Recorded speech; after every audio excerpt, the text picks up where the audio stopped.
말씀을 해주신 김만희 장관님께 감사드립니다. 저는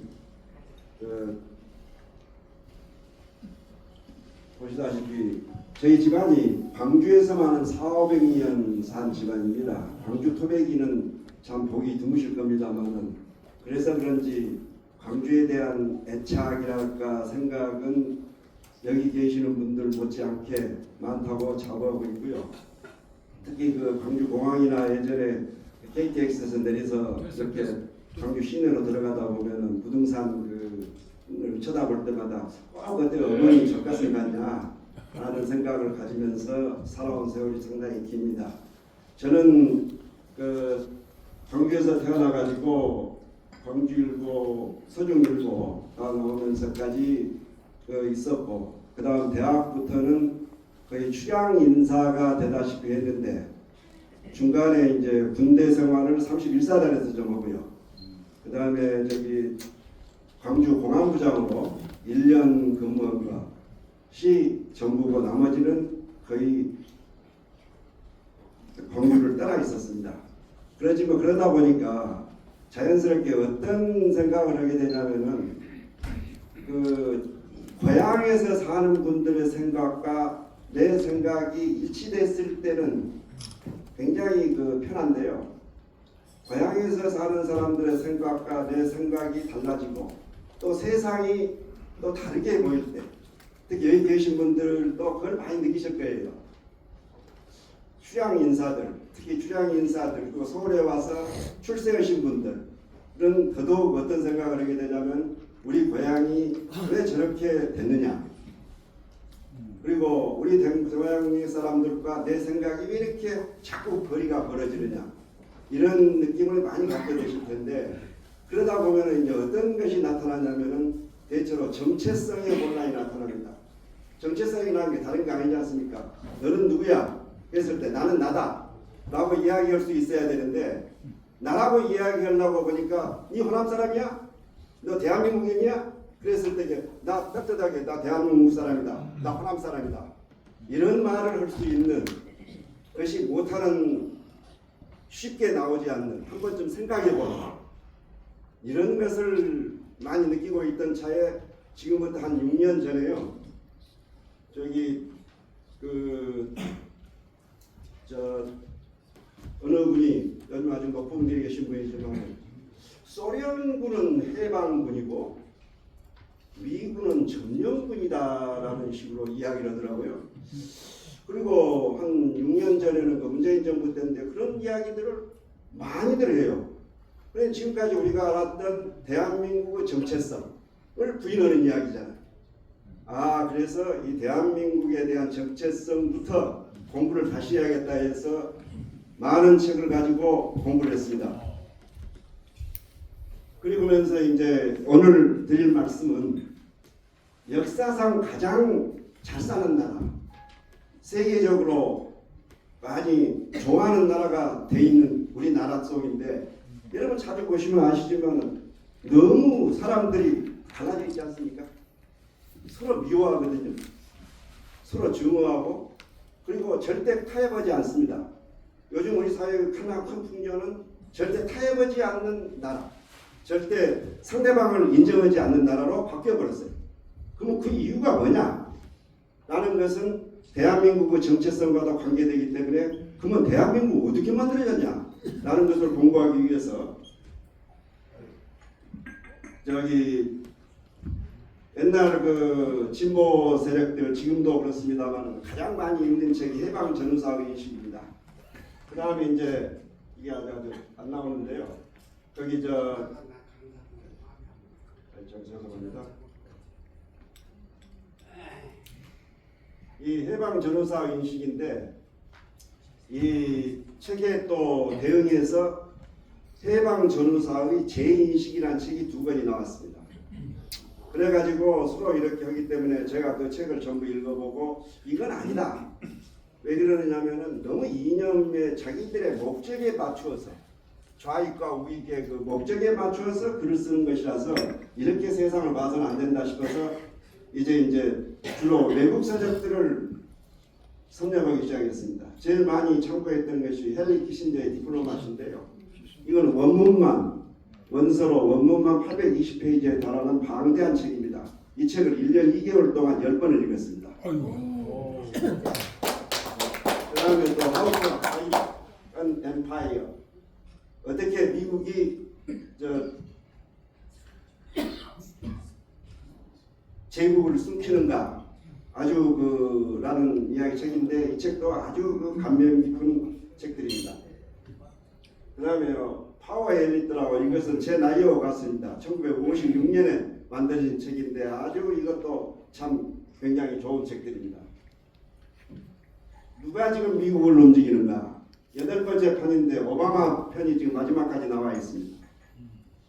아메리카 포 아메리칸스, 중국계 미국인이 쓴 책인데, 미국 사람들은 생각할 때 아메리카 포 화이트 아메리칸스라는 거죠.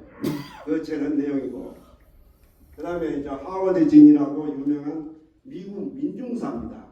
아주 미국 내에서 유명한 좌익인데, 좌익이 쓴 글까지도 한번 보면서 대한민국을 과연 어떻게 봐야 하는가에 대한 공부를 했습니다. 그래서 낸 책이 갈등을 넘어 화합을 하고 재작년에 이걸 냈고요. 그 다음에 한국 민주주의가 나아갈 길을 냈습니다. 이 책을 낸 덕분에 그동안 강연도 했는데, 아까 이마희 장관님께서 말씀하시다시피 이 책 덕분에 지금 와서 이렇게 여러분들을 뵐 수 있게 되었습니다. 그러면 제일 먼저 우리가 생각할 때 그러지 않습니까? 대한민국의 정체성은 뭐냐? 자유민주주의 국가이냐? 이런 말들을 입에서 툭 튀어나와야 되는데, 그런 말을 갖다가 요즘은 자유란 말을 쓰기를 아주 겁을 내는 세력들이 또 있습니다. 근데 자유민주주의 국가다. 그러면, 그리고 여기다가는 어떤 국가냐? 시장경제에 기반을 둔, 사유재산제에 기반을 둔 시장경제다. 자본주의 국가다. 이런 말들이 우리는 입에서 자연스럽게 나와야 되거든요. 그런데 왜 안 나오느냐? 우리나라가 나라를 만들 때 우리 힘으로만 만든 게 아니고, 어떻게 보면은 냉전 속에서 만들어진 그 시스템이 되다 보니까 그 안에는 공통된 부모를 가진 국민들이 하나의 헌법을 만들어가는 것이 아니라, 거기 여러 사람들의 세력이 싸우고 있는 과정에서 헌법이 만들어졌고, 그것이 굳혀져가는 과정을 갖다 보니까 아직도 거기에 대해서 앙앙불락하는 사람들이 남아있기 때문이 아닌가라는 생각을 합니다. 그래서 이제 제일 크면은 왜 우리 정체성이 그 두 가지냐는 것은 북한하고 비교해보면 압니다. 북한은요, 우리가 생각하는, 우리는 이제 주로 냉전 교육을 받아서 그런지 모르지만 북한에 대해서는 정확하게 모르고 있는데요. 해방이 될 때 말이죠. 45년도에 우리보다 엄청 잘 살았습니다. 잘 아실 겁니다. 그 이야기는 들으셨을 거예요. 전기가 수풍에서 나온 것을 중간에 꺼내서 남한은 전기가 없이도 살았다 할 정도로 북한에는 흥남 질소 비료 공장이 있었고요. 아시아 제일이었습니다. 질소 비료 공장은 뭐 때문에 필요하냐면, 비료를 만드는 것은 그 당시에 엄청난 거였거든요.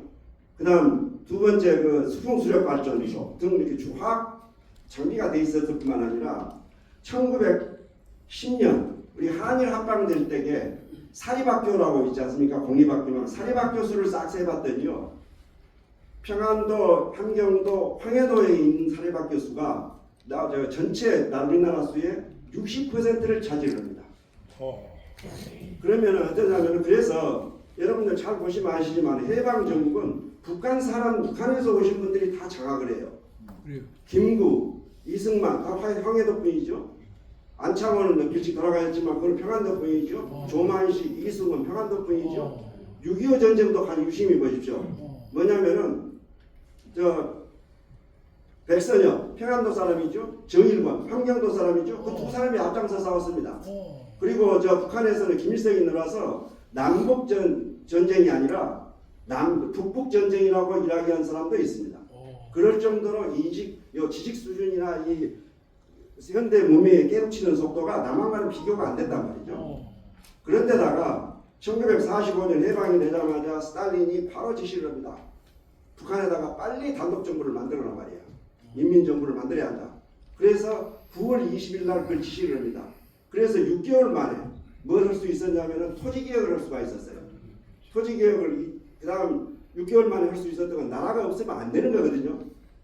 그래서 소유권은 아니지만 경작권을 이렇게 나눠주니까 북한 사람들의 그 쉽게 말해서 지식 수준 그 다음에 열정에다가 이런 것들이 막 혼합이 돼가지고 6.25가 3년 있었지 않습니까? 3년 동안 북한에 쏟아부은 폭탄의 양이 2차 대전 때 쏟아부은 폭탄과 같을 정도로 쏟아부었는데도 불구하고 3년 만에 전전 상태로 복구를 합니다. 그리고 4년 그 다음에 5개년 그 경제개발 계획을 세웠는데 4년 만에 끝내버립니다. 60년이 되면 끝나버립니다. 그런데 이제 북한이 어떤 식으로 변화가 되냐면요. 이제 그 55년도에 박헌영이를 김일성의 제품 박헌영이를 미제의 간첩이라 해서 사형시켜버리지 않습니까? 그 다음에 56년도에 최창익 등이 주동이 돼가지고 전원회의 사건이 있습니다. 공산당 전원회의 사건에서 뭐냐면은 김일성이한테 대들다가 김일성이가 4년에 걸쳐서 숙청을 다 해버립니다.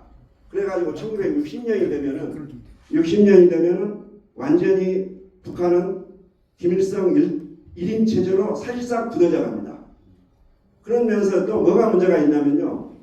협동조합 체제를 더 받아들입니다. 그래서 그 당시에 나눠줬던 경작권을 싹 뺏어가지고 협동조합에다 귀속을 시키니까 처음에는 다들 열심히 일을 했거든요. 하다 보니까 일하는 놈이나 나나 똑같이 배당을 해주잖아요. 그러니까 나도 일 안 한다고 하고 뒤로 빠지는 겁니다. 쉽게 말해서 신명나게 일할 요소가 다 없어져 버린 겁니다. 김일성이 이렇게 천리마 동상을 만들고 천리마 운동을 하면서 이런 동료들 일 안 하는 겁니다. 그래서 1961년부터 시작된 경제개발 계획은 한 번도 제대로 끝내지 못한 것이 60년이 지났습니다. 오늘의 북한입니다. 인간은 기본적으로 그걸 아셔야 됩니다. 독재보다는 자유가 좋잖아요. 자유스러운 게. 그 다음에 두 번째, 거기 공유, 같이 나눠먹자 그럴 때에 남의 것 나눠먹는 것은 좋지만은 내 것 나눠먹자 그러면 좋아하는 사람 있습니까? 그래서 대한민국이 지금 발전한 것은 뭐냐면은 자유민주주의 체제와 그 자유민주주의 체제는 다당제를 의미합니다. 다당제, 누구든지 이야기 상대방을 공격할 수 있는 다당제와 그 다음에 두 번째는 사유재산에 기반을 둔 특히 그 사유재산입니다. 사유재산을 인정해준 그것에 대한 시장경제 때문에 오늘 이렇게 발전할 수 있는 제도적 틀이 만들어진 겁니다. 우리는 항상 생각할 때 그래서 자유 그러면 자유가 뭐냐고 북한은 독재라고 주장하면서 왜 자유를 버리려고 합니까? 이게 대한민국의 정체성입니다. 그러면 이 자유민주 체제를 어떻게 만들었냐 니들 왜 그러냐면은 전쟁을 위해서 나라를 만든 것도 아니고 어떻게 해서 혁명이 일어나서 만든 것도 아니지 않느냐 그것에 대해서 잠깐 설명을 드리겠습니다. 이제 여기서 이야기는 저는 뭐냐면요. 식민지 해방이라는 것을 좀 말씀드리려고 합니다. 일제부터 해방 이런 이야기를 하면 보통 사람들은 식민지 해방이라는 개념에 굉장히 약합니다. 우리가 일제로부터 독립한 것은 식민지입니다. 그러면 식민지를 왜 만들어졌냐? 일본만 만든 게 아니고 왜 다른 서방에서 이미 만들었던 거 아니냐? 이것은 자본주의가 계속 발전하다 보니까요. 대량 생산, 대량 소비가 필요합니다. 그렇게 되다 보면 뭐가 나오냐면은 그 원료, 공급지가 필요하고요. 물건을 팔아먹을 때가 있어야 될 거 아닙니까? 그런데 이걸 그 당시는 보호무역이란 말이죠. 자기 나라 안에서 다 해결해야 한단 말이죠. 그러려면 어떻게 되겠습니까? 원료가 나는 식민지를 가져오거나 물건을 팔아먹을 식민지가 있으면 그 안에서 해결된다. 그래서 이렇게 말해서 1차 세계대전 전의 모양입니다만은 여기에 나와 있는 것처럼 1차 세계대전, 2차 세계대전은 그러한 제국들, 식민지를 가진 나라를 제국이라고 합니다. 제국들이 전쟁을 벌여서 한 것이 1, 2차 세계대전입니다. 그런데 1, 2차 세계대전 중에 이제 자본주의에 대한 제일 반대하는 혁명이 일어납니다. 인류 역사상 처음으로 피지배계획을 완전히 없애버린 1917년 1차 세계대전이 14년부터 18년까지 4년간 계속되는 그 와중에 러시아에서 혁명이 일어납니다. 레닌의 러시아 혁명입니다. 이 러시아 혁명, 이게 혁명이 일어나니까 이 사람들은 이렇게 이제 세계적으로 코민테른이라 해가지고 세계적으로 이 전쟁이 퍼쳐나갑니다. 특히 아시아 지역에서는 잘 아시다시피 마오쩌둥 20대 때입니다. 20 몇 살 때입니다. 20 몇 살. 젊어 보이죠? 지금 사진은 다르죠. 그 다음 호치민, 그 다음 아웅산이라고 하고 미얀마 지금 그때는 그죠? 버마죠? 버마. 근데 이런 분들이 이제 뭘 하냐면은 식민지 해방을 한다고 주장을 하면서 요즘도 좌익들은 식민지 해방은 공산주의가 시켰다라고 교육을 시키고 있습니다. 근데 그것이 아니라는 사실을 오늘 말씀드리겠습니다. 우드로 1세입니다. 역시 1차 대전에 참가하기 직전에 미국이 17년에 참전을 했는데 참전하기 직전에 14개 조항의 평화조항을 발표를 하는데 그 중에 하나가 민족 자결주의입니다. 그때 윌슨이 발표할 때는 누구를 갖다가 지목을 했냐면은 동유럽 국가들의 민족 자결주의였습니다. 거기서부터. 그런데 이게 극동으로서부터 제일 먼저 반응을 일으킵니다.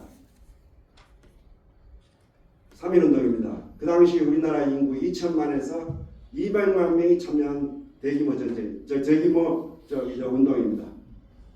이게 바로 중국의 같은 해 5월 4일날 5.4운동으로 넘어갑니다. 중국 공산당이 태동한 계기가 바로 이 5.4운동입니다. 그래서 5.4운동을 굉장히 중시하고 여깁니다. 그 다음 간디로 넘어갑니다. 그 다음에 이 운동은 사이드 쿠툽이라고 참 생소하시죠? 이집트 사람인데 이게 오사마 빈 라덴이라고 9.11 테러를 일으켰던 사람이 가장 추종했던 사람입니다. 그 사람인데 사이드 쿠툽 이렇게 해서 넘어가는데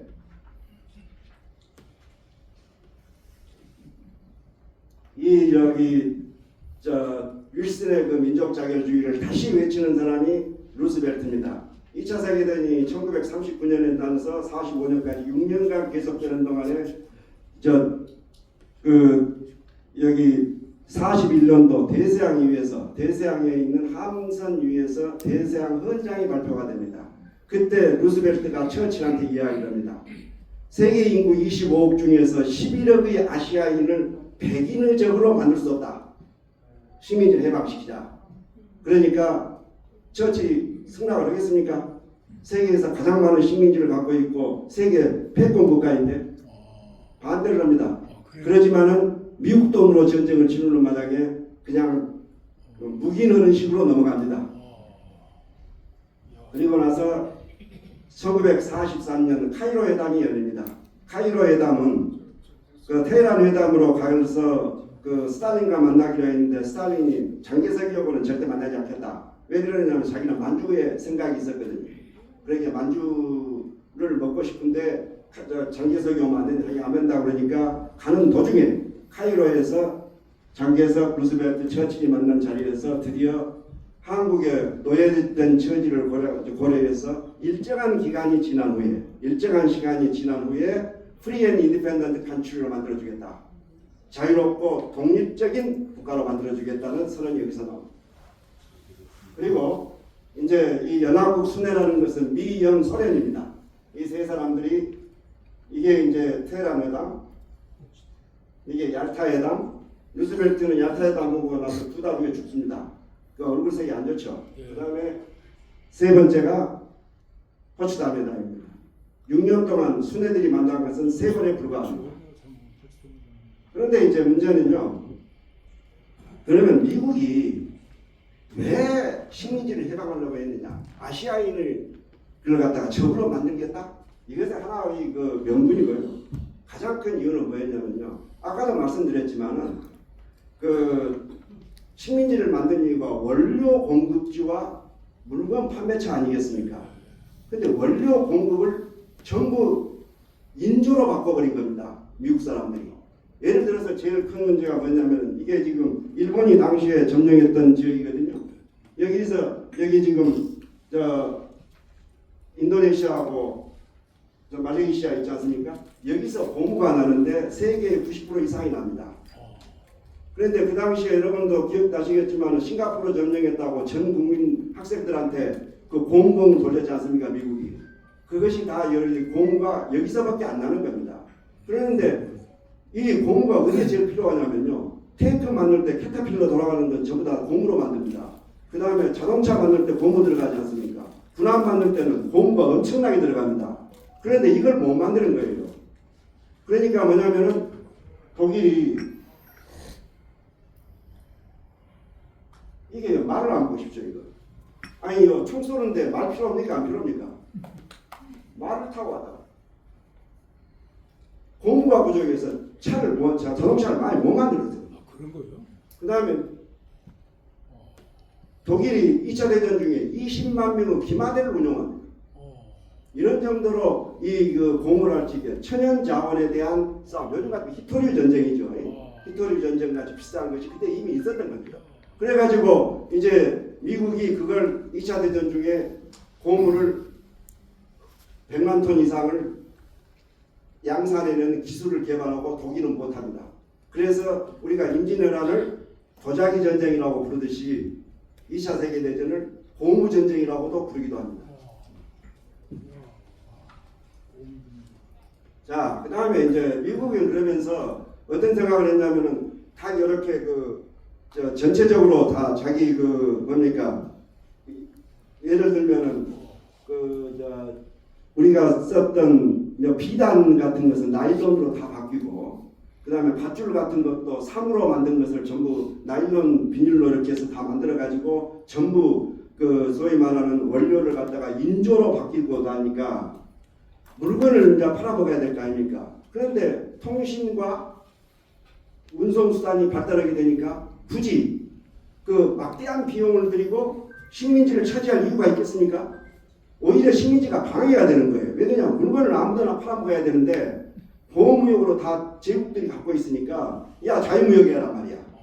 자유무역해야 한다. 그래서 자유무역을 시작하면서 44년도에 브레튼 우드 조약을 시작으로 해서 월드뱅크라고 그러죠. 월드뱅크 IMF 이런 걸 전부 만들어 가지고 전부 뭐냐면 세계를 갖다가 뭐로 만들어라 그러냐면은 자유무역 국가로 만들어라 말이야. 그렇게 계속 주장을 해가지고 결국은 영국하고 프랑스가 포기를 합니다. 아프리카를 갖다가 가나를 57년도에 영국이 해방을 시키면서부터 65년까지 사이에 아프리카를 전부 식민지 해방을 시키고요. 프랑스는 1960년 한 해에 다 해방을 시켜버립니다. 그런데 여기서 공산주의자들이 했던 거, 그래서 이제 다시 또 말씀을 드리겠습니다. 이오시프 스탈린은 우리나라 역사, 대한민국을 만들어가는데 아주 결정적인 역할을 한 사람입니다.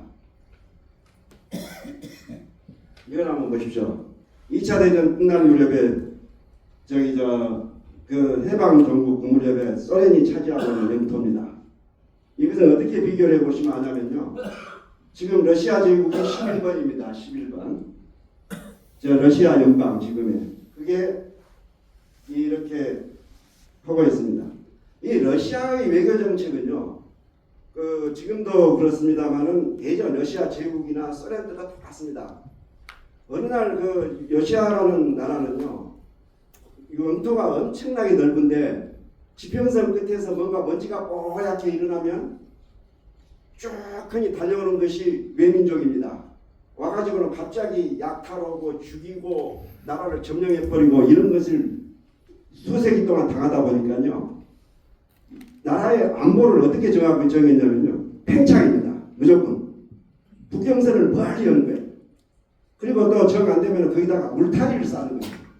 그래서 그런데다가 스탈린 시대에 오니까 이 사람들은 유물사관에 의해서 자본주의는 제국주의가 되고 제국주의는 반드시 공산주의가 된다는 확신을 갖고 있는 종교와 같이 믿었습니다. 이 사람들은 어떻게 생각하냐면은 여기 발틱 3국에서부터 동유럽, 그 다음에 중앙아시아 이 거쳐서 여기 이제 몽골, 그 다음 북한까지 이 일을 전부 울타리로 쌓은 겁니다. 그러면서 그 사람들한테 무상 원조도 주고 그래가지고 유지하다가 도저히 안 돼서 망해버린 거죠. 그래서 지금 현재 이렇게 된 거예요. 그런데 이제 문제는 뭐가 발생을 했냐면요. 미국이 가장 2차 대전 때 무서운 나라가 일본입니다. 도대체가 이 일본은 항복이라는 걸 모르는 나라. 항복을 제일 잘하는 나라는 이탈리아입니다. 이탈리아는 그냥 바로 항복해버렸어요. 그러는데 이 일본은 절대 항복을 안 해요. 그래서 캐치 22라고 해서 미국 소설이 있습니다. 아주 캐치 22, 진퇴양난이라고 번역하지 않습니까? 캐치 22 되는데 이 소설에서 보면은 서부전선에서 맞선꾸러기들은 전부 태평양 전선으로 보냅니다. 그러면서 뭐라고 그러냐면 거기는 그린 헬이라고 합니다. 지옥이라는 거죠. 그런데 이제 보시면 아시겠지만은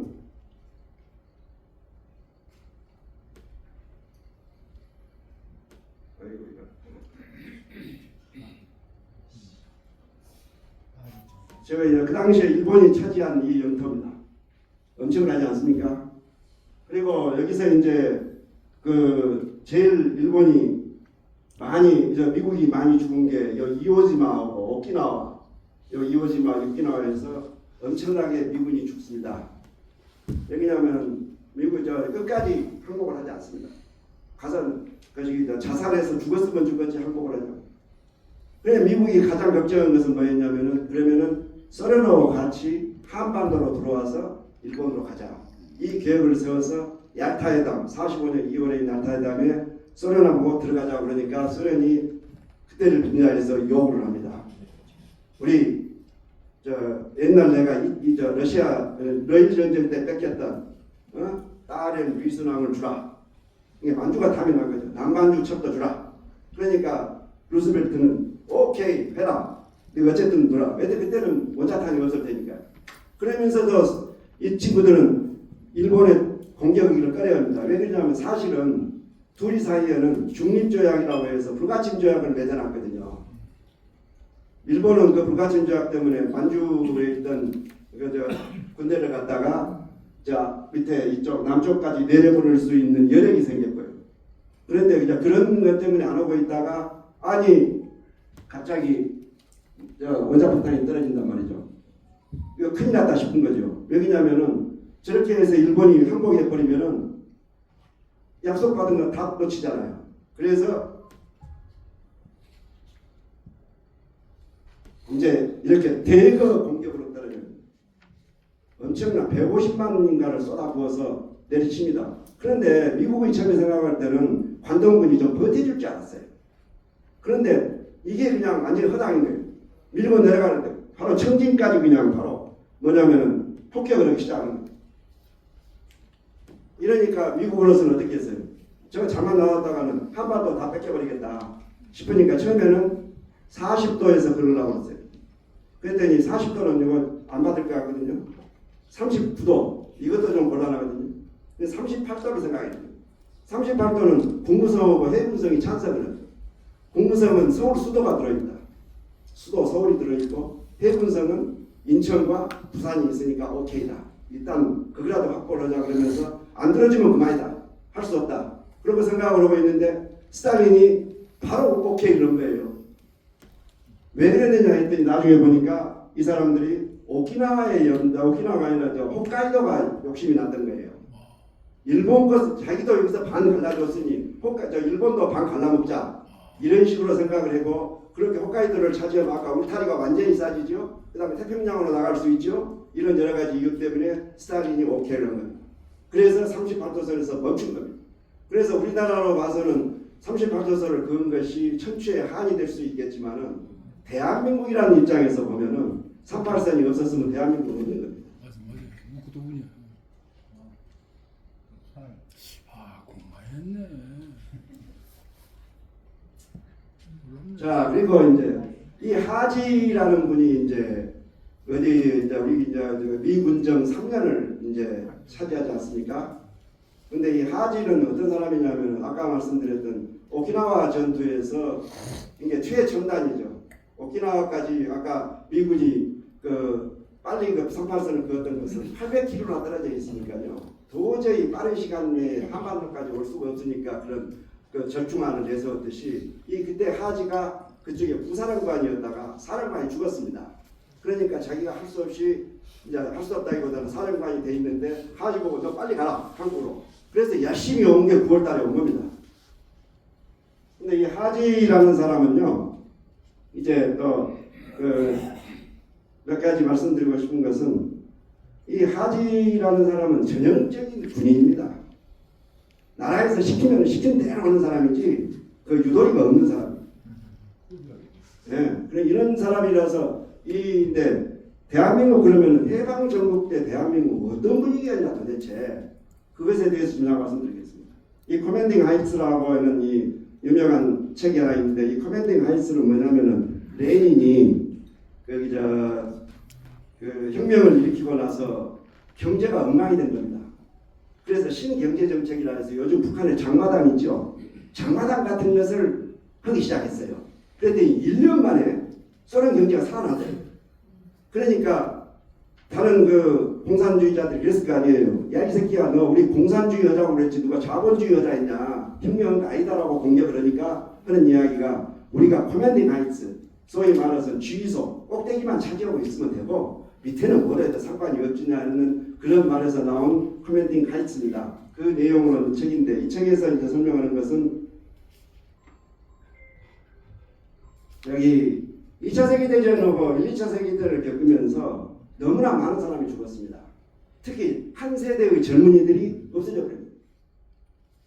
그러니까 서구에 있는 그 민주주의 국가들이 다 어떤 생각을 하게 되냐면은 야 이거 자본주의 문제 있는 거 아니냐. 네? 그러고 있는데 또 뭐냐면은 거기 그 소련 경제가 잘 나갔거든요. 그때 외형상으로는. 예. 그러니까 야 우리 이거 사회주의 제도를 한번 도입해보자 해가지고 혼합경제라는 것을 만들어갑니다. 믹스드 이카노미라고 합니다. 그래서 이 만드는 것이 애들리가 국유화를 중심으로 해서 하는 거고요. 영국은. 그 다음에 드골은 이 장 모네라고 유럽 아버지, 유럽이라는 이야기를 처음으로 만들어낸 유럽 아이디어를 낸 사람입니다. 이 장 모네를 그래서 국가 경제정책, 요즘 같은 우리는 경제개발 이렇게 배웠는데 이것은 본래 사회주의 정책입니다. 박정희 대통령이 했던 것들은. 그런 경제적 국가주도 경제. 그 다음에 이 아데나워는 당시에 그 경제상이었던 에르하르트입니다. 이 사람이 라인강 기적을 만듭니다. 그런데 이 사람들 질서자유주의라고 해가지고 전부 혼합경제를. 그러니까 대한민국 사람들은 어떻게 생각을 했냐면은 아 이게 세상이 거기 자본주의라는 것은 굉장히 거부감이 있었던 것이 제국주의, 일본 일제로부터 벗어났고 그렇기 때문에 거기에 대한 대안을 찾으려고 했고 이런 박헌영이랄지 이런 공산주의자들이 계속 그 당시에 독립투쟁을 하면서 국민들한테 인상 때문에 여론조사를 해봤더니 70%가 사회주의를 선호한 겁니다. 그냥 우리 요즘 우익들은 사회주의 것이 아니다 이렇게 하는데 사회주의를 실제로 좋아했던 거예요. 그리고 나서 이제 그 해방 전국이 되니까 아까 그 박헌영이 제일 먼저 튀어나옵니다. 박헌영 우리 호남과도 관계가 있습니다. 잘 아시겠지만은 백운동 벽돌공장에 숨어 있었습니다. 해방 직전에. 그래가지고 그때 그 벽돌공장 그 주인의 이야기에 의하면은 거기 서서 오줌을 주르륵 싸답니다. 바보 흉내를 내는 거죠. 그러는데 침을 질질 흘리고 막 이러면서 다니니까 사람 미친 사람인 줄 알았는데 방으로 들어갈 때는 꼭 신문을 들고 들어가요. 그러더만 백운동 그 당시에는 월산동이라고 불렀던 것 같아요. 거기에서 숨어 있다가 다시 튀어나와 가지고 거기 서울로 가기 직전에 거기 주인한테 와서 야 나 지금 내가 박헌영인데 서울로 가야 돼. 여비 내놔라. 여비 받아가지고 서울로 와서 장안파를 받습니다. 그러면서 제일 먼저 뭐냐면은 공산주의 세력으로 남한을 이제 공산화시키게 나아가고 북한의 경우는요. 이게 김일성이가 지금 33살 이게 1912년생입니다. 박헌영이는 1900년생입니다. 둘 다 쥐띠입니다. 어렵다 그런 거야. 예, 그래가지고 12살 차인데 스탈린이 둘을 면접한 다음에 그 박헌영이는 워낙 공산주의가 태어날 때부터 잘 아는 아주 골수단주의뿐만 아니라 이론에도 스탈린이 못 해볼 사람이니까 버겁잖아요. 그래서 누구를 택하냐면 김일성을 택해서 9월 달에 내려보내고 10월 26일 날 평화공선운동장에서 이렇게 이제 환영대회를 합니다. 요즘 북한에서는요, 이 뒷부분 잘 보십시오. 태극기죠. 그때 태극기 다 썼습니다. 태극기는. 예, 태극기를 언제까지 썼냐면은 48년도까지 태극기를 쓰고 인공기는 그 다음에 만듭니다. 그리고 애국가도 같이 불렀습니다. 그 다음에 이 사람들이 소련 있죠? 이걸 싹 치운 겁니다. 여기까지. 치우고 이 앞에 부분만 내가지고 김일성이가 혼자서 이렇게 나라를 만든 것으로 선전하고 있습니다. 그래서 이제 잘 보시면은 북한은 완전히 그걸로 돼 있고요. 공산화돼 있고, 남한은 그것도 사회주의 분위기가 무르익어가고, 또 그 다음에 하지는요 아주 그 원칙론자이기 때문에 모스크바 삼상회의 결정을 끝까지 지킨 겁니다. 모스크바 삼상회의는요 어떤 결론을 내리냐면은 아까 그 카이로 선언에서 이야기했듯이 일정한 기간이 지난 후에 프리 앤 인디펜던트 국가로 만들어주겠다 이런 이야기를 했던 것처럼 그 일정한 기간을 그 루스벨트는 한 4, 50년으로 본 겁니다.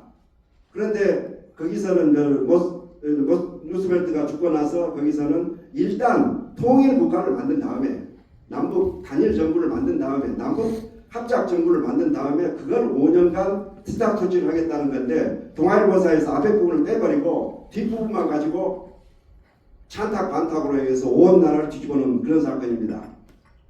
그리고 이제 그러다 보니까 그 하지는 그 단일 정부를 만들기 위해서는 좌우 합작을 해야 된단 말이죠.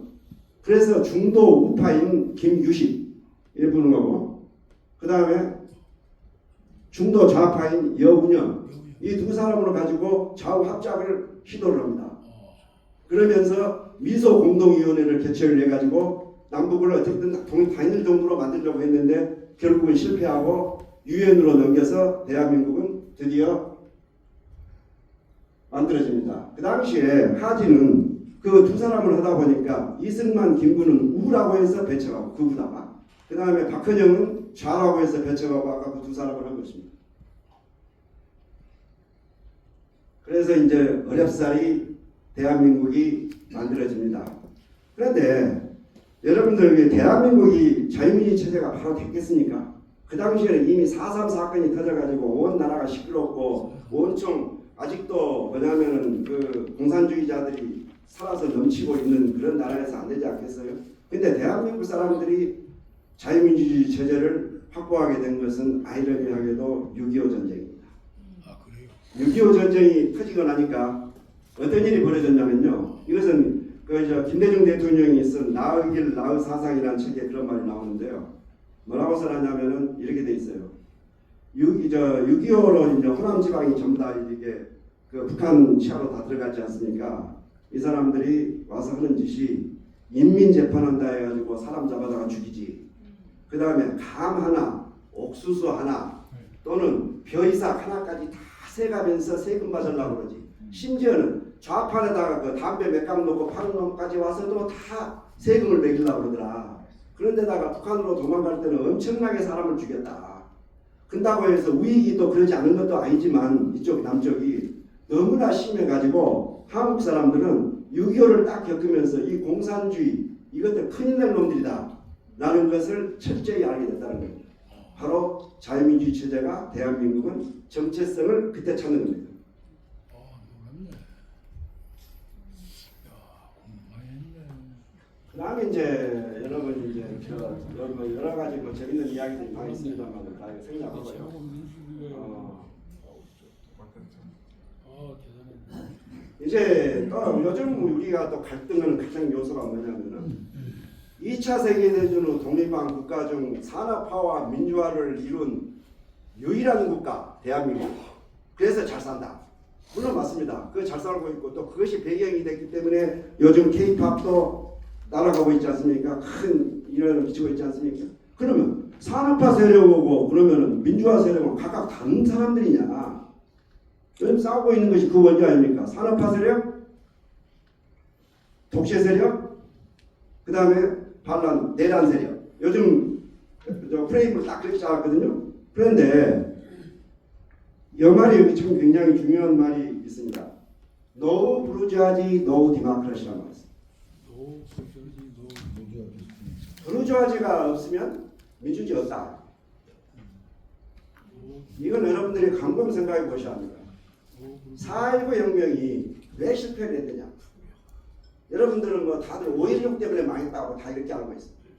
5.16 이전에 1년 동안 민주당 정부가 아주 개판을 친 건 여러분 알고 계시지 않습니까? 네, 알고 있습니다. 둘이 뭐 저 심파 우파로 나눠봤어요.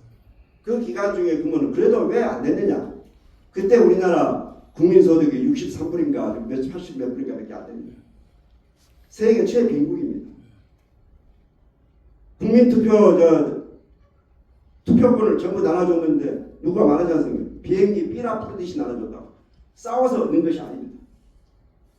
그러다 보니까 어때요? 팔아먹기도 쉽게 팔아먹습니다.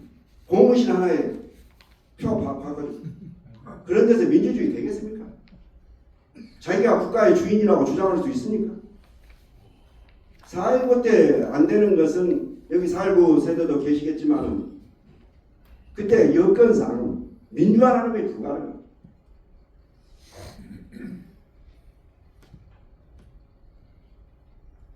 이 책, Future of Freedom이라고 해서 파리드 자카리아라는 사람은 누구냐면요. 그 CNN에 보면은 무슬림으로 나와가지고 그 인터뷰하는 친구인데 하버드 정치학 박사일 뿐만 아니라 키신저를 이어갈 사람이라고 평판을 받던 사람이 1990년 무렵에 쓴 책입니다. 그때 이 사람이 쓴 이 책에서 뭐라고 이야기를 하냐면은 최소한 국민소득이 3,000불은 넘어야 한다.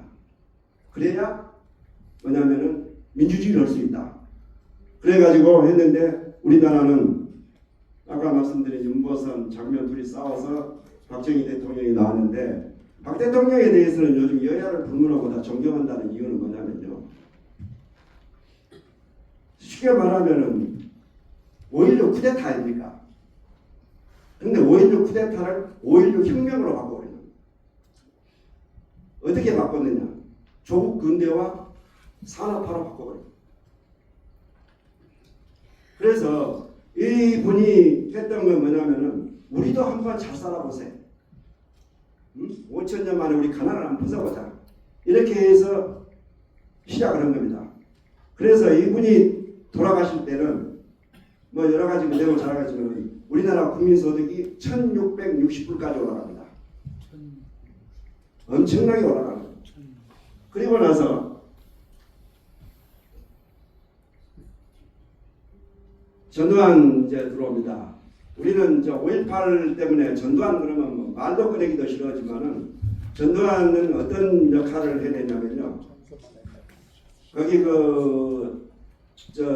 중화학과 공업을 만들어 가지고 마지막에 박 대통령이 하다가 그게 크게 실패를 합니다. 그래가지고 국가 경제가 엄청난 그 나락에 빠졌을 때에 여기서 인계받아 가지고 3조 호황을 있고 본인도 열심히 경제 공부를 해가지고 7년 이 5공화국이 마칠 때 우리나라가 3,407불까지 올라갑니다. 어떻게 보면은 87 체제 우리가 만들어낸 87 체제의 바로 직전에 그때 3,000불을 넘어서면서 내가 그래서 항상 한국 사람 운이 좋다는 겁니다. 민주주의를 할 수 있는 기반이 된 겁니다.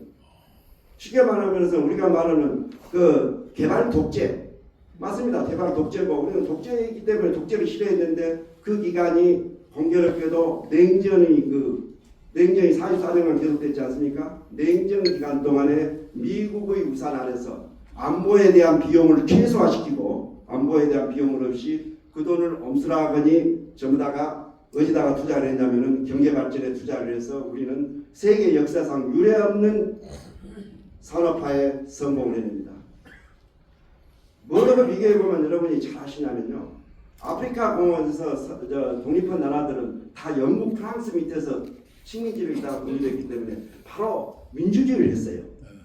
근데 이 민주주의가 가장 취약한 게요. 국민들이 굉장히 프리 앤 인디펜던트 하지 못하고 민주시민이 아니면은 바로 독재를 하기가 딱 좋습니다.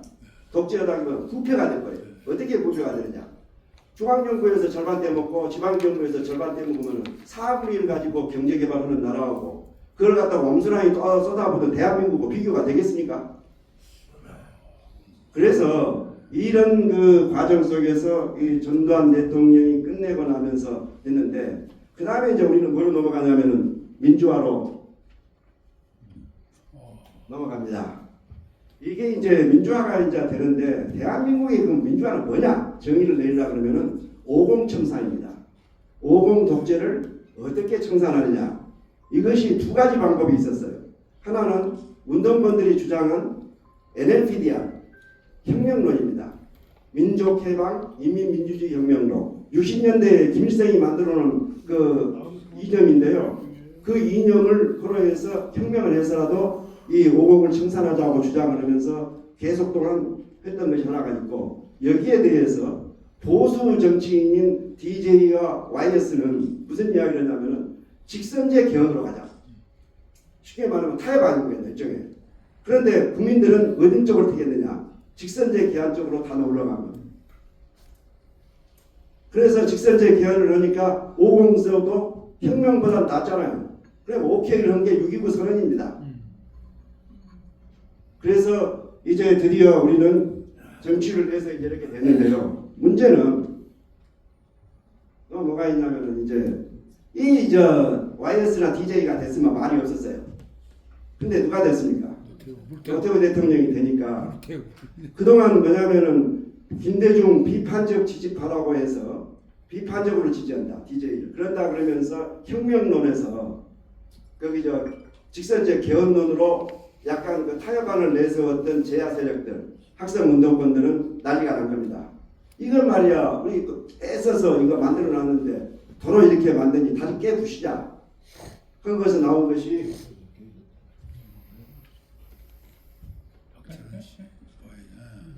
문익환 잘 보시죠. 황석영, 임수경, 문기현씨 이런 분들이 어디로 도망가 올라가느냐 북한으로 올라갑니다. 대한민국 정부 인정 못하겠다 이거예요. 그리고 갑자기 민주를 내세우려고 독재 타도가 잘 안 먹히니까 통일 문제를 이슈로 내세운 겁니다. 그러면서 체제 거부죠. 왜냐하면은 이 체제는 안 된다.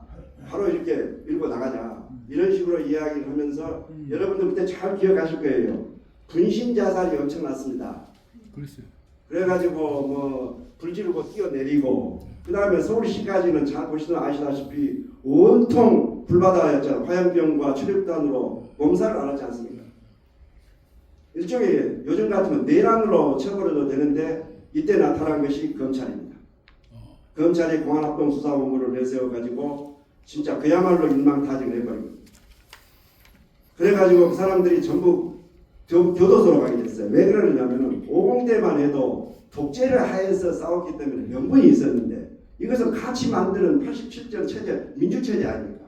거기를 깨부시겠다고 저 난리를 쳤으니 거기에 대해서 국민들 반응도 싸더라고. 그래가지고 그 사람들이 살고 나왔는데 전부 대부분 실형을 살았죠. 실형을 살고 나와서 YS의 제야 인사 영입, 그 다음에 DJ의 젊은 피 수혈 이 과정을 거치면서 전부 정계로 진출한 사람이 오늘날 386 세대를 드리고 586 세대이고 정청래 등 그런 사람들이 다 그쪽 사람들입니다. 그래서 이 사람들은 어떠냐? 그렇게 되면 그때부터 주장하는 것은 왜 나를 국가보안법으로 처벌했느냐? 내가 나라를 위해서 했는데 국가보안 이거 잘못됐다. 그리고 그걸 처벌한 놈들이 검찰 아니냐 놈들. 두 개 없애야 한다. 그래서 국가보안법 폐지, 검찰 해체를 그때부터 주장했던 겁니다. 그것이 드디어 이번에 이제 성공을 해서 이번에 이제 10월 1일이면 검찰은 없어집니다. 이제 제가 이제 또 하나 이제 말씀드리고 싶은 것은 그러면 우리나라는 왜 이렇게 민주화를 이렇게 빨리 할 수 있었냐? 다른 때하고는 다르게 민주화라는 것이 굉장히 큰 의미를 갖는 것이 뭐냐면 여야 정부 교체거든요. 다당제 아닙니까? 그런데 그 화를 왜 이렇게 할 수 있었느냐? 이거 삼당합당이 없었으면 이렇게 쉽게 안 됩니다. 왜 그러느냐? 삼당합당이라는 것이 잘 보시면 아시겠지만은 세 사람이 이게 이색적 결합이죠. 두 사람은 보수고 한쪽은 진보라고 볼 수 있죠. 결합을 하는데 그 당시에 299석의 국회의원 선거 의석 중에서 217석입니다. 17석을 이 이제 저 3당 합당을 하면 개헌선이 넘어서는데 이 세 사람 약속은 뭐였냐면은 내각제를 하자는 거였습니다. 그런데 여기에 절대 반대하는 사람 딱 한 사람 있죠. YS는 절대 안 된다. 자기가 작전상 합쳤지만 아니다. 그래가지고 YS가 대통령으로 취임하자마자 제일 먼저 해버린 게 뭐죠? 하나의 해체버리죠. 그 다음에 공직자 재산 신고를. 그 당시에 고위공직자들은 주로 어느 쪽 출신입니까? 그 다음에 금융실명제를 합니다. 금융실명제. 그때 누가 어느 지역이 돈이 제일 많았습니까? 왜 그러느냐면요. 생각을 해보십시오. 박정희 18년, 전두환 7년, 노태우 5년, 30년 동안이 한 지역 출신으로 이렇게 몰려가다 보니까 부가 한쪽으로 편중되고 권력도 한쪽으로 쫙 몰려가는 겁니다. 그렇게 되면은 우리가 농지개혁을 했듯이 이런 것이 깨지지 않도록 분산되지 않으면은 민주주의가 될 수가 없어요. 그런데 YS는 두 사람을 잡아넣기까지 합니다. 두 대통령 잡아넣고 그러면서 YS는 청와대에 영남 TK 출신 검사도 기자 붙였습니다. 역시 김수장 센스가 좋네. TK 출신 기자들도 오지 마라 해가지고 할 정도로 TK를 철저히 배척입니다. 그래서 노무현 정부 때 가면은 TK들은 뭐라고 이야기하냐면은 우리는 정치부장, 사회부장도 없다. 신문사원으로 정치부장, 사회부장도 없다 할 정도로 철저하게 그쪽을 깨기 때문에 거기에 룸이 생기는 겁니다. 다른 사람들이 들어갈 수 있는 룸이. 어떻게 보면 YS라는 사람은 대단한 게요. 딱 그 취임하자마자 뭐라고 그러냐면은 우리는 5.18 민주화 운동의 연장선상에 있는 문민정부다. 그래서 그 소급입법을 만들어 가지고 전노 둘을 구속하지 않습니까? 어떻게 보면은 5.18에 대한 신원을 가장 확실하게 한 사람은 YS입니다. DJ가 아니고 YS. 예, DJ 때는 계속 화합으로 갔기 때문에 그런 것이 없었는데 거기에 대해서 전노를 구속하고 나중에 가서 이제 사면할 때도 자기가 퇴임하면서 DJ 허락을 받아서 사면을 해주지 않습니까? 이제 그런 것처럼 어떻게 보면 YS에 대한 평가 이것은 제가 이 공부를 하면서 다시 느낀 건데 사람들이 하는 그 멍청한 YS가 아니고 대단한 사람이거든요. 왜 그러면 그런 사람이 가능했냐? 그 이유는 3당 합당으로 같은 당이었기 때문에 TK가 힘을 쓸 수가 없었습니다. 그걸 아셔야 됩니다. 그래서 3당 합당 그러면 우리는 무조건 나쁜 놈들이다. 왜 그러느냐? 나쁜 놈이라는 이유가 있죠. 보시면 아시지만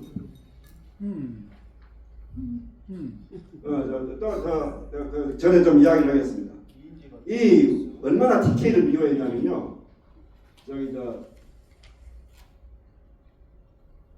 이해창 후보가 이 어른이 다 된다고 생각했지 않습니까? 그때 대통령으로. 왜 그러냐면 TK의 등에 업고 있다는 것을 알고는 어느 쪽을 지지를 하냐면요. 희인죄를 밀어버립니다. 서석재라고 그 도주머니라고 말하는 분 있잖아요. 네. 서석재를 미리 보내지 않습니다. 아 그런 거예요? 그리고는 DJ 비자금 사건이 터졌다. 김태정 총장 보고 하지 마라. 물론 이제 그 입장이 서로 다르게 이야기는 합니다. 검찰이 먼저 이야기했다고 그러지만 YS가 승낙이 없었으면 했을 거 아닙니까? YS 하지 마라. 그러니까 당연히 어디로 넘어갑니까? 권력이. DJP 연합으로 해서 DJ가 드디어 대통령이 됩니다. 이제 이 DJ 대통령의 넘어가는 것에서의 이제 가장 큰 주요한 문제가 그동안 이제 쉽게 말해서 소외됐던 계층들, 소외된 세력들, 특히 호남 이런 사람들이 드디어 정계 국가의 주류로 들어설 수 있는, 그리고 쉽게 말하면 대한민국에 대해서 독재를 겪으면서 소외받았다거나 차별받았다는 그런 것 때문에 넘어있던 그 앙금을 풀어낼 수 있는 엄청난 계기가 되는 겁니다. 그래서 이것이 가장 적나라하게 드러난 것이 바로 이 장면입니다. 그 전에는 대한민국이라고 이렇게 불러본 적이 우리나라 없어요. 한국을 무시하고 비하하고 하는 이야기들이 많았지 대한민국을 목청껏 대한민국 사람들이 외친 것은 이때가 처음입니다.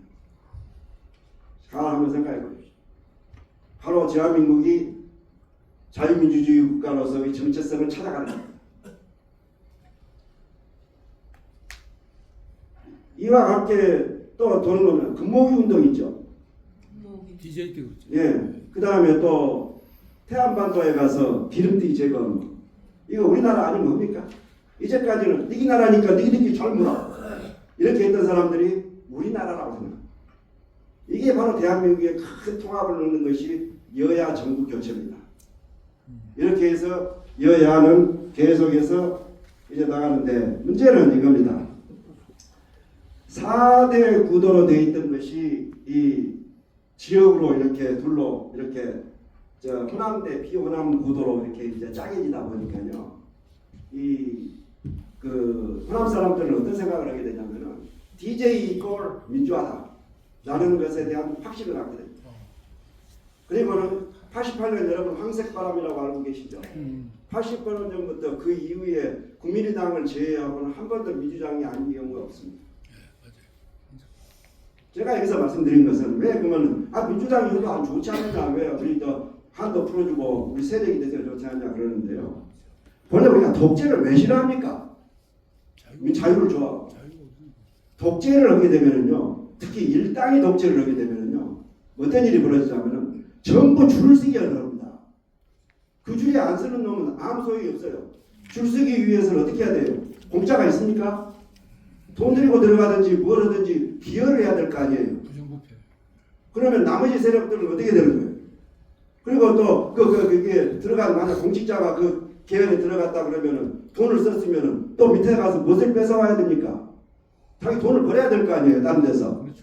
그래서 독재는 망하게 되는 것이고 조선조가 망하게 된 것이 바로 노론에 의한 일당 독재로 망해버린 거 아닙니까? 마지막에 가서. 그런 것처럼 우리나라는 일당 독재가 안 되는데 이렇게 되니까 어떻게 되냐면은 30년 동안 저렇게 하니까 엉망이 되는 거예요. 쉽게 말하면은. 여러분들이 걱정하는 건 뭐냐면 호남 가서는 민주당 아니면 아무것도 안 된다고 그러니까 돈 쓰고 백 써가지고 그냥 공직에 나가도 그렇게 나가야 되잖아요. 응? 그래서 그 일당이 되면은 안 되는 것이 그렇고요. 왜냐하면 제일 큰 게 부패입니다. 그래서 제가 말씀드린 것은. 그래서 중국도 그렇고 북한도 그렇고 계속해서 부패 척결을 하는데요. 부패 척결이 안 됩니다. 왜 안 되느냐? 일당이 있으니까 일당으로 하는 이상은 절대 안 되는 거예요. 다당제로 바꾸기 전에는 절대 이거 부패 안 없어지는 거예요.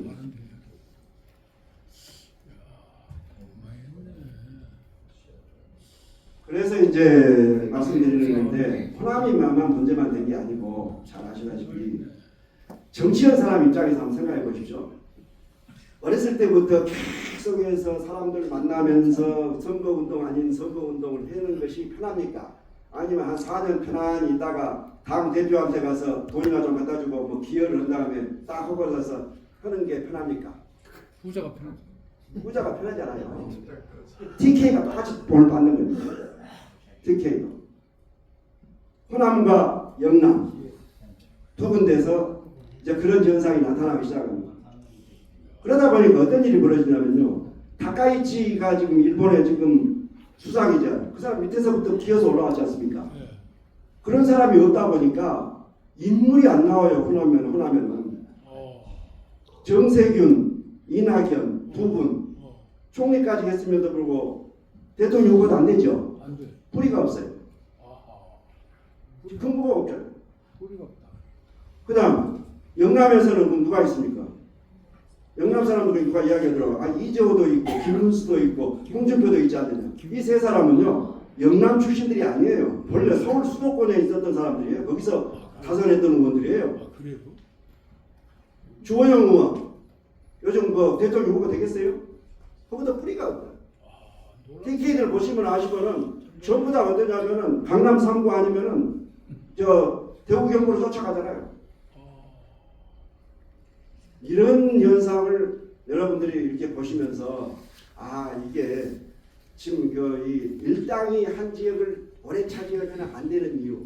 대한민국이 잘 나가는 것은 여야가 정부가 계속 개최되면서 부패를 줄이고 이렇게 되는데 중앙정부는 지방정부는 그게 안 된단 말이에요. 그러다 보니까 뭐가 없냐면은 정체성도 없어져요. 그럼 왜 그러냐면은 그래 네가 호남 사람이냐? 그럼 내가 어느 쪽 호남인데 이러고 있다. 정체성이 없잖아. 어떻게 보면 너 대한민국 사람이냐? 그러면 그것도 헷갈린다. 왜 그러느냐? 이 이제 그 당을 쥐고 있는 사람들 있잖아요. 당권을 쥔 사람들은 어떤 생각을 하냐면은 이제 그 주민들을 자기 노예로 만들어야 될 거 아니에요. 봉토처럼 옛날 봉건제처럼 만들어야 되기 때문에 자기들은 부패 카르텔을 만들어 놨잖아요. 돈 밖으로 해주는 걸로. 그렇게 돼 있는데 이 사람들한테 뭘 줘야겠어요? 찍소리 못하게 하려면 공짜를 줘야 되는 거예요. 막 퍼주면 되는 거예요. 그렇잖아. 요즘 밥 퍼주다가 지금 드디어는 오늘 아침 10분에 아까 말씀하시던데 뭡니까 무슨 국민들한테 뭘 나눠준다고. 예를 이겁니다. 민주국가라 하는 것은 여러분 잘 아시다시피 내가 주인인 국가예요. 대한민국 내가 주인입니다. 왜 남이 주인이 아니에요? 그런데 왜 내가 내 대리인 내가 뽑아놨잖아요. 일 좀 잘하라고. 그 대리인이 왜 지 멋대로 합니까? 지가 마음대로 왜 돈을 나눠줘요? 예를 들면 내가 세금 냈잖아요. 세금 내가지고 지금 나눠주는 돈이 세금이거든요. 내 돈이거든요. 근데 그 돈 받겠다고 내가 돈 줘서 야 우리 살림 잘해라 해놨더니 그놈을 줘서 도로 주면서 자기가 준 것처럼 나눠준단 말이야. 그게 뭐예요? 여러분 그 15%씩 기본적으로 다 받으셨죠? 내가 거짓 새끼냐? 이놈들아? 이렇게 말해야 그게 민주주의다. 스위스 사람들은 그러고 있잖아요. 스위스 사람들은 안 통하잖아요. 안 통해. 그럼 우리는 뭐 하고 있냐? 지금도 뭐냐면 말이죠. 하위 70%란 말을 내가 들어요. 여러분 하위 70%란 말이 뭔 말입니까? 하위 30%는 내 이해를 하겠어요. 이런 식의 하는 것은 뭐냐? 아까 말씀드린 대로 일당이 한 지역을 점거하면서 그 지역을 내 봉투로 만들어가기 위한 하나의 작전이고 전략입니다. 호남 사람들은 이낙연은 찍지 않지만 이재명은 찍어요. 왜 그래요? 돈 주니까. 응? 그러면서 뭐라고 하냐면 호남이 뽑은 사람이라는 거예요. 그러면 그렇게 해서 민주주의를 망가뜨리고 나의 정체성을 깨버리고 내가 자유롭고 독립된 삶을 내가 살아가려고 그러는데 그걸 못하게 하잖아요. 복지라는 것이 뭐냐면요. 복지 정책이라는 것은 길바닥에 쓰러져 있는 사람을 그 사람이 일어나려고 할 때 손잡아주는 건 쉬워요. 그런데 완전히 들어 누워버린 사람 그 사람 일으키기 쉽습니까? 국가는 무엇을 해야 되겠습니까? 그 들어 누운 사람이 내 발로 일어서야겠다는 생각을 갖도록 해야 될 거 아닙니까? 그러면은 그 사람한테 돈을 주고 뭘 하더라도 거기에 대한 동기부여를 하고 어떻게 해서든지 이 사람이 다시금 자발적으로 살게끔 만들어주는 그런 세상을 만들어야지 어떻게 전부 거지 새끼로 만들어가지고 돈 나눠준다고 하면 나는 해당이 되냐 안 되니 따지고 있는 이런 어처구니 없는 세상을 만들어 놓고 우리가 뭐라고 이야기를 하냐면은 아이고 대한민국 세계에서 몇 째 안 가는 건 나라다. 너무 창피한 거예요. 민주주의 과연 우리가 민주주의를 왜 이렇게 망가뜨리냐? 자유민주주의 체제를 만들어서 그렇게 신명나게 해서 그렇게 했는데 이제 와서 다 포기하겠다는 겁니다. 드릴 말씀이 여러 가지가 있습니다만 시간이 너무 지체되고 그래서 다른 말씀은 드리지 않겠습니다. 우리가 제일 문제되는 것이 바로 그겁니다. 뭐냐면은 그렇게 일당으로 가다 보니까 제가 창피해서 얼굴을 못 봅니다만은 저희 검찰 후배 특히 호남 출신 검찰 고위직을 했던 사람들이 당 대표한테 잘 보이기 위해서 변호사를 하고 변호를 해주고 그 대가로 국회의원이 된 다음에는 당 대표를 기소하고 처벌했다고 해서 검찰을 없애버리는데 앞장서고 자기 친정을 없애버리는데 앞장을 서고 그 다음에 또 사법부를 망가뜨려 버리지 않습니까? 지금 요즘은 또 어디에 앞장서고 있잖아요. 광주일보 19회 제가 19회인데 29회입니다. 이번 대구원이 공소 취소하는데 앞장서고 있지 않습니까? 그게 도대체 정신이 똑바로 박힌 사람들의 이야기입니까? 아닙니다. 하여간 제가 오늘 여기서 말씀드리는 것은 우리가 기본적으로 자존심, 지금 셀프 리스펙트가 있어야 내가 나다 이런 생각이 있어야 나를 낳아준 부모도 존경하게 되고 나를 키워준 국가도 좋아하게 될 거 아닙니까? 충효라는 것은 그렇게 해서 나오는 것이지 쉽게 나오는 게 아닙니다. 잘 보시면 아시겠지만은 요즘 교권이 무너졌다고 난립니다. 막 학교 선생님들이 막 처벌을 강화해야 한다고 이야기를 하는데 저는 어떻게 생각하냐면요.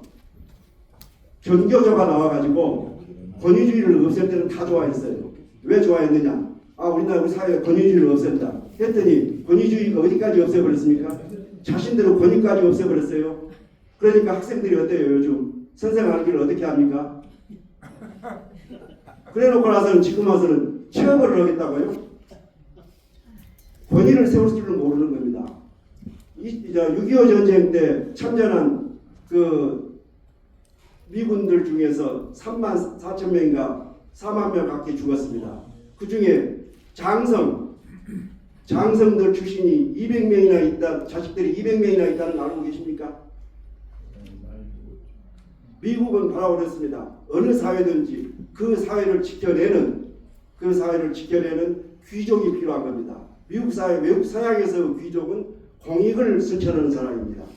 우리나라하고 양반이 그랬습니다. 그래서 신분제는 오래 갔던 것입니다.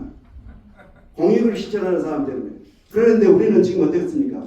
공익을 실천하는 사람들이 많지가 않습니다. 그러다 보니까 사회가 혼란스럽습니다. 자기 이익밖에 모릅니다.